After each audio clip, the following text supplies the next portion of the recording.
kwento. Ano po itong kaganapan ngayon? Ano po bang ibig sabihin nitong sama-sama tayo dito? Ito pong sama-sara tayo, nilalaunch po namin para po ipakita ang aming suporta sa ating pong minamahal na Vice President Sara Duterte. At the same time po ay sineselebrate na rin namin po yung karawan ng ating minamahal na tatay, Atay Digong, sa 81st birthday niya po. Kaya po sinabay-sabay na po namin na itong aming pong nilulusan ngayon ay para po sa mga tiga-Pasay na masigurado namin, matiyak namin at patinindigan namin ang aming malasakit sa ating mga kababayan upang ang ating pong maging Pangulo sa 2028 ay masigurado namin na si Inday Sara Duterte. Ilan po bali ang miyembro ng sama-sara tayo dito sa Pasay po? Sa ngayon po, dahil ito pa ay aming nilusan, soft launching pa lang po kami. Pero sa ngayon po ay meron na po kami mga 155. Sa ngayon po, nag-iisa pa lang ito sa National Capital Region, tama po? Opo, isa pa lang po. So, ang target nyo, mapalawak pa ho ba ito sa, hindi lang sa Pasay? Ano po yung, yung pinaka... Opo, hindi lang po ito sa Pasay. Talaga po kami lalabas ng syudad para po talaga ikampanya at matiyak po talaga yung kanyang kapanalunan. Ano po yung pinaka, natin, mensahe ng sama-sara tayo dito? Ay amin pong ipaglalaban ang kinabukasan ng ating bayan na mailagay at matiyak ang pagkapanalo sa 2028 ng ating Vice President Inday Sara. Dahil siya po ang tunay na may malasakit, tunay na may pagmamahal at tunay na ina ng ating bansa. Pwede po bang maipakilala niyo po sa amin kung sino-sino yung tumatayong o yung pinaka mga opisyal ng sama-sara Bali tayo? sila na po magpapakilala. Una Sige po ang po. ating pong Ate Baby. Ate Baby So. Ito po ang ating ng bayan, Ate Baby So. Si Cap. Si Cap Boyke po, ng Barangay 170. Onslino Reyes po. Ako po si Bong Tolentino, isa din po sa mga kontayo. Hector Bonga po ng Barangay 178. Advisor po namin. Attorney Pinching po, Legal Counsel.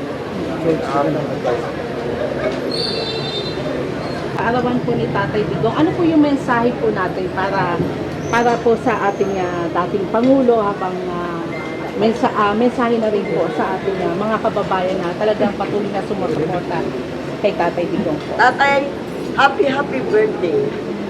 Ang amin pong hiling sa pong may kapal ay maging malakas, malusog ka, at pagpatuloy mo ang iyong kaninindigan. Pagpatuloy mo ang iyong malasakit sa taong bayan. Pagpatuloy mo ang laban natin para po sa katiwalian, sa mga magnanakaw, sa korupsyon, sa mga adik, sa droga, lahat po, tatay, mahal na mahal ka po namin. Mahal na mahal ka po ng mga Pilipino. At umaasa po kami na makakabalik ka at makakauwi ka. Tatay, I love you. Happy birthday po. Meron po ba kayong mensahe kay Tatay Digong? Kayo po. Tatay Digong, dating PRRD. Actually, ko kasi tatawag na ex-ex. Siya pa rin yung presidente natin. Happy birthday. Wish you good health. Long live.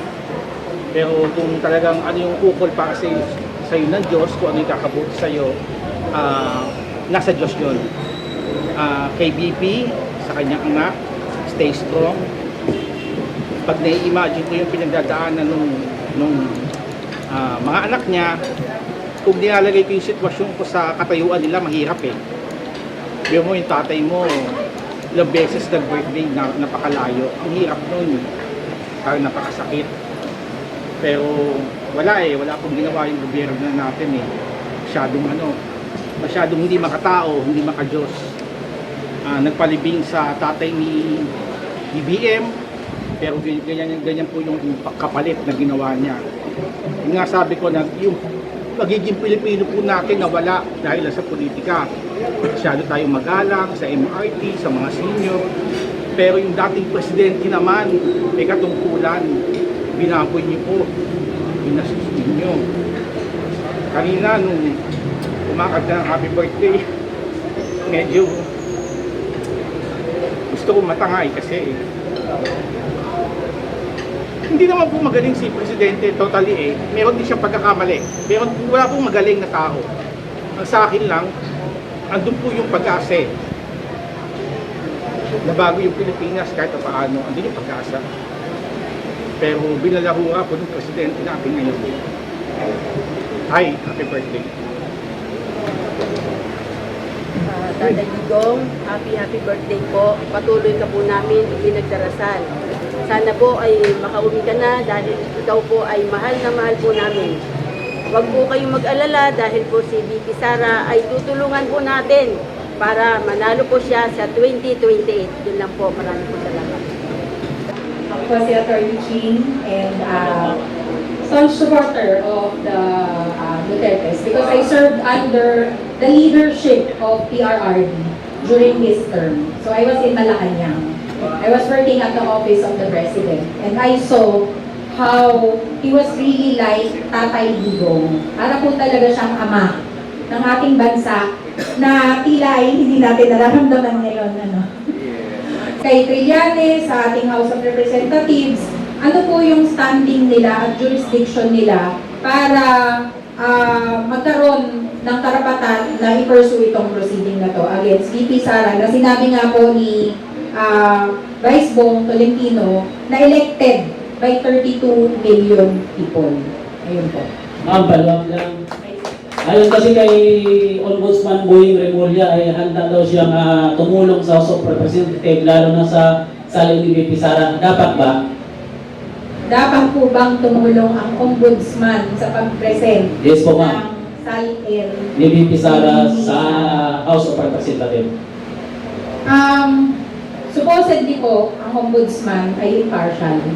Tama po ba? Tama! Dapat wala silang kinikilingan. Kasi sila ang nagpo-prosecute sa mga corrupt at sa mga may kasalanan. Pero for them to help, nakikita na talaga natin yung mga biases. Di ba? Obvious naman eh. The more po nilang kinikilingan yung mga lumalaban sa mga Duterte, the more po natin nakikita na planted lahat. Di ba po? Sa kanila yung tao sa mga opisina, sa kanila yung tao sa mga ahensya. So, dumudugo na po ata yung puso ng taong bayan, pero napipil nyo ba na parang helpless tayo? Ano po yung mga pwede natin gawin? Yung mga ganitong ino-organize na mga grupo, we can really do signature campaigns, mag-sign up po kayo bilang member, magpa-sign up po kayo. Ako po pag nag-parlor, nag-tricycle, nag-taxi, nag-grab, tinatanong ko po, Duterte po ba kayo?